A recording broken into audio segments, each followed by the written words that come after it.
अगला अध्याय समय संस्कार या समयाचार की दीक्षा की विधि।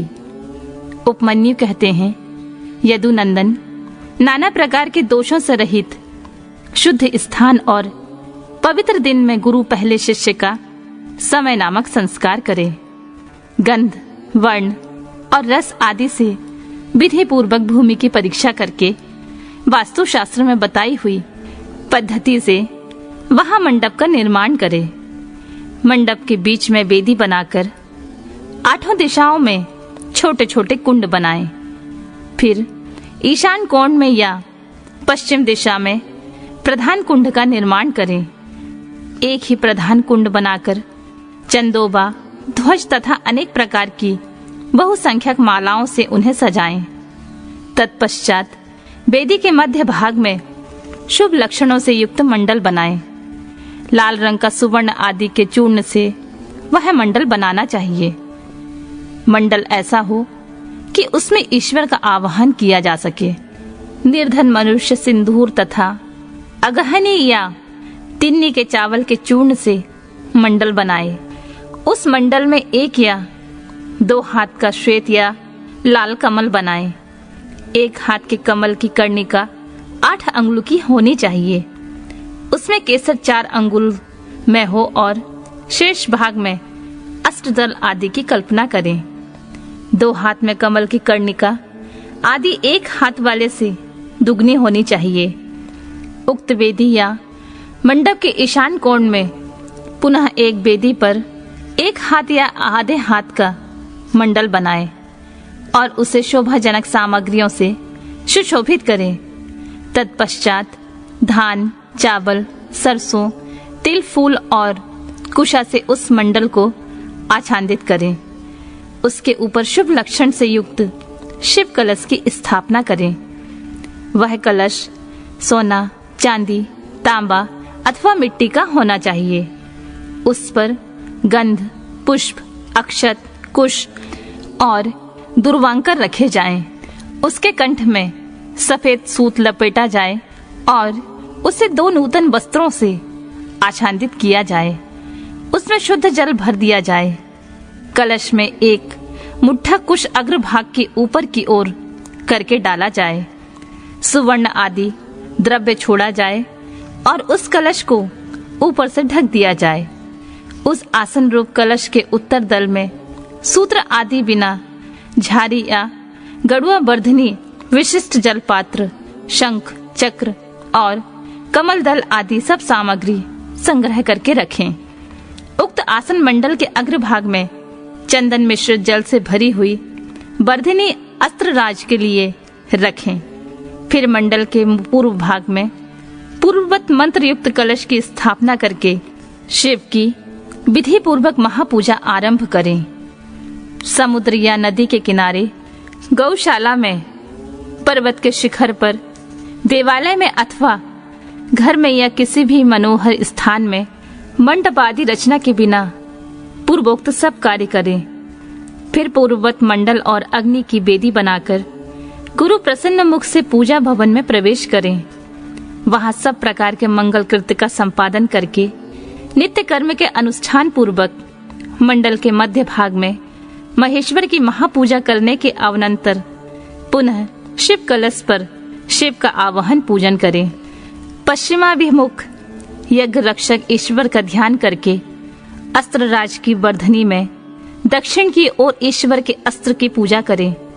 फिर मंत्र युक्त कलश में मंत्र तथा मुद्रा आदि का न्यास करके मंत्र विशारद गुरु मंत्र याग करें। इसके बाद दैशिक शिरोमणि गुरु प्रधान कुंड में शिवाग्नि की स्थापना करके उसमें होम करें। साथ ही दूसरे ब्राह्मण भी चारों ओर से उसमें आहुति डालें। आचार्य से आधे या चौथाई होम का उनके लिए विधान है। आचार्य शिरोमणि को प्रधान कुंड में ही हवन करना चाहिए। दूसरे लोगों को स्वाध्याय, स्तोत्र एवं मंगल पाठ करना चाहिए। अन्य शिव भक्त भी वहां विधिवत जप करें। नृत्य, गीत, वाद्य और अन्य मंगल कृत्य भी होने चाहिए। सदस्यों का विधिवत पूजन, पुण्याह वाचन तथा पुनः भगवान शंकर का पूजन संपन्न करके शिष्य पर अनुग्रह करने की इच्छा मन में ले आचार्य महादेव जी से प्रार्थना करनी चाहिए। देव देवेश्वर, आप प्रसन्न होइए। विश्वनाथ, दयानिधे, मेरे शरीर में प्रवेश करके आप कृपा पूर्वक इस शिष्य को बंधन मुक्त कराइए। तदनंतर मैं ऐसा ही करूंगा। इस प्रकार इष्ट देव की अनुमति पाकर गुरु उस शिष्य को जिसने उपवास किया हो या हविष्य भोजन किया हो अपने निकट बुलाएं। वह शिष्य एक समय भोजन करने वाला और विरक्त हो, स्नान करके प्रातः काल का कृत्य पूरा कर चुका हो, मंडल कृत्य का संपादन करके प्रणव का जप और महादेव जी का ध्यान कर रहा हो। उसे पश्चिम या दक्षिण द्वार के सामने मंडल के कुश के आसन पर उत्तर की ओर मुंह करके बिठाएं और गुरु स्वयं पूर्व की ओर मुंह करके खड़ा रहे। शिष्य ऊपर की ओर मुंह करके हाथ जोड़ ले। गुरु प्रोक्षणी के जल से शिष्य का प्रोक्षण करके उसके मस्तक पर अस्त्र मुद्रा द्वारा फूल फेंक कर मारे। फिर अभिमंत्रित नूतन वस्त्र आधे दुपट्टे से उसकी आंख बांध दे। इसके बाद शिष्य को दरवाजे से मंडल के भीतर प्रवेश कराएं। शिष्य भी गुरु से प्रेरित हो शंकर जी की 3 बार प्रदक्षिणा करे।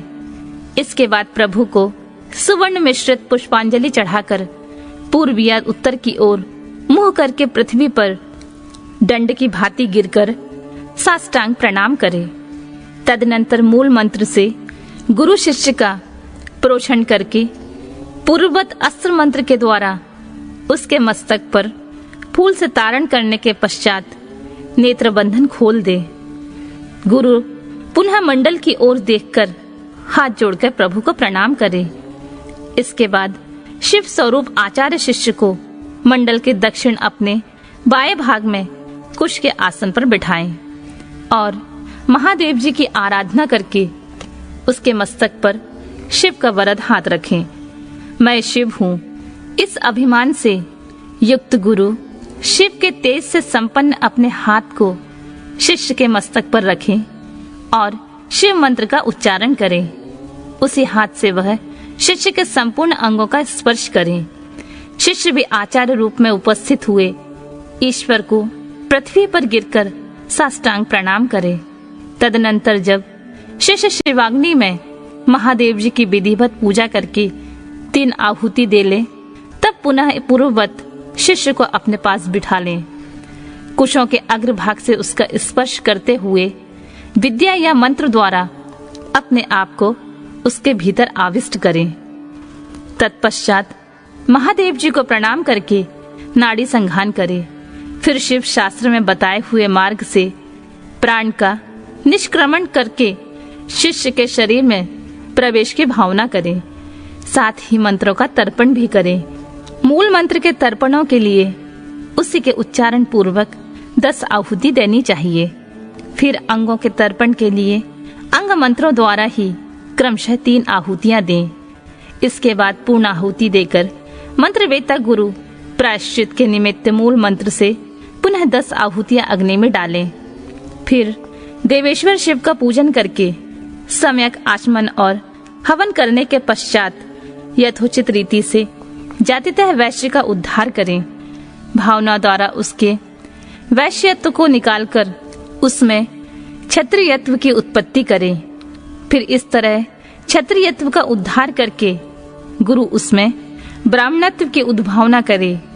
इसी प्रणाली से जातितः क्षत्रिय का उद्धार करके ब्राह्मण बनाए। फिर उन दोनों शिष्यों में रुद्रत्व की उत्पत्ति करे जो जाति से ही ब्राह्मण है। उस शिष्य में केवल रुद्र तत्व की स्थापना करे। फिर शिष्य का प्रोषण और ताड़न करके उसमें आग की चिंगारियों के समान प्रकाशमान शिव स्वरूप आत्मा को अपने आत्मा में स्थित होने की भावना करे। तदनंतर पूर्वोक्त नाड़ी से गुरु मंत्रोच्चारण पूर्वक वायु का रेचन करें। वायु का निःसारण करके उस नाड़ी के द्वारा ही शिष्य के हृदय में वह स्वयं प्रवेश करे। प्रवेश करके उसके चैतन्य का नील बिंदु के समान चिंतन करे। साथ ही यह भावना करे कि मेरे तेज से इसका सारा मल नष्ट हो गया और यह पूर्णतः प्रकाशित हो रहा है। इसके बाद उस जीव चैतन्य को लेकर नाड़ी से संहार मुद्रा एवं पूरक प्राणायाम द्वारा अपने आत्मा से एकीभूत करने के लिए उसमें निविष्ट करे। फिर रेचक की ही भांति कुंभक द्वारा उस नाड़ी से उस जीव चैतन्य को वहां से लेकर शिष्य के हृदय में स्थापित कर दे। तत्पश्चात शिष्य का स्पर्श करके शिव से उपलब्ध हुए यज्ञोपवीत को उसे देखकर गुरु 3 बार आहुति दे, पूर्णहुति होम करे। इसके बाद आराध्य देव के दक्षिण भाग में शिष्य को कुश या फूल से आच्छादित करके श्रेष्ठ आसन पर बिठाकर उसका मुंह उत्तर की ओर करके उसे स्वस्तिक आसन में स्थित करे। शिष्य गुरु की ओर हाथ जोड़े रहे। गुरु स्वयं पूर्वाभिमुख हो एक श्रेष्ठ आसन पर खड़ा रहे और पहले से ही स्थापन पूर्वक सिद्ध किए हुए पूर्ण घटक को लेकर शिव का ध्यान करते हुए मंत्र पाठ तथा मांगलिक वाद्यों की ध्वनि के साथ शिष्य का अभिषेक करे। तदनंतर शिष्य उस अभिषेक के जल को पोंछकर श्वेत वस्त्र धारण करे, आचमन करके अलंकृत हो हाथ जोड़कर मंडप में जाए। तब गुरु पहले की भांति उसे कुशासन पर बिठाकर मंडल में महादेव जी की पूजा का करन्यास करे।